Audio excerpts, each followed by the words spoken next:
بے چین. اب بے چینی کا علاج قرآن کی روشنی میں سمجھ لیں. اللہ فرماتا ہے الا بذکر اللہ تطمئن القلوب، آگاہ ہو جاؤ اللہ کے ذکر سے، اللہ کی یاد سے دل کو اطمینان کی دولت نصیب ہوتی ہے. اللہ کی یاد سے، اللہ کے ذکر سے. اے رسول اعظم صلی اللہ تعالی علیہ وسلم کے دیوانوں، دل کی تسکین کا سامان اللہ کی یاد ہے، اللہ کا ذکر ہے. شیطان دل سے چمٹا ہوا رہتا ہے، چمٹا ہوا.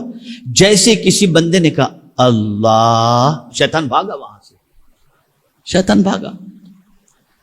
اب یہاں میں آپ کو سمجھاؤں، سب سے بڑا ذکر اللہ کا ذکر. وَلَذِكْرُ اللَّهِ أَكْبَرُ.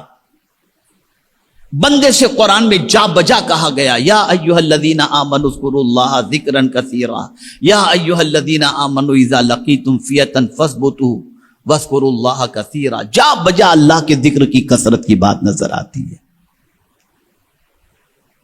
اللہ کا ذکر کرنا نبی کی سنت، اور نبی کا ذکر کرنا یہ اللہ کی سنت.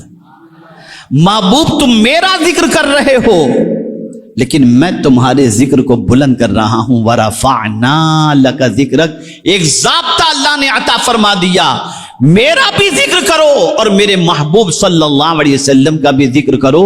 تو اعلیٰ حضرت عظیم البرکت امام عشق و محبت کہتے ہوئے نظر آتے ہیں، ان کے نثار کوئی کیسے ہی رنج میں ہوں، جب یاد آ گئے ہیں سب غم بھلا دیے ہیں.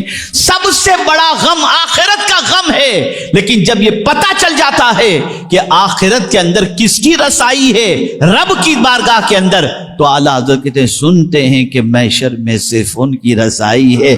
گر ان کی رسائی ہے لو جب تو بن آئی ہے. حضور کی رسائی ہے تو بات بن گئی، اس لیے کہ حضور تو اس وقت تک جنت میں قدم رکھیں گے ہی نہیں جب تک کہ اپنے امتیوں کو جنت میں داخل نہ فرما دیں. ان دو ذکر کے اندر اپنی زندگی کو گزارنے کی کوشش کرو.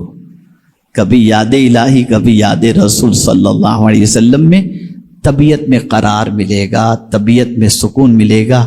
اللہ کو بھول کر، اللہ کے رسول صلی اللہ علیہ وسلم کو بھول کر کبھی اطمینان کی دولت نصیب نہیں ہو سکتی.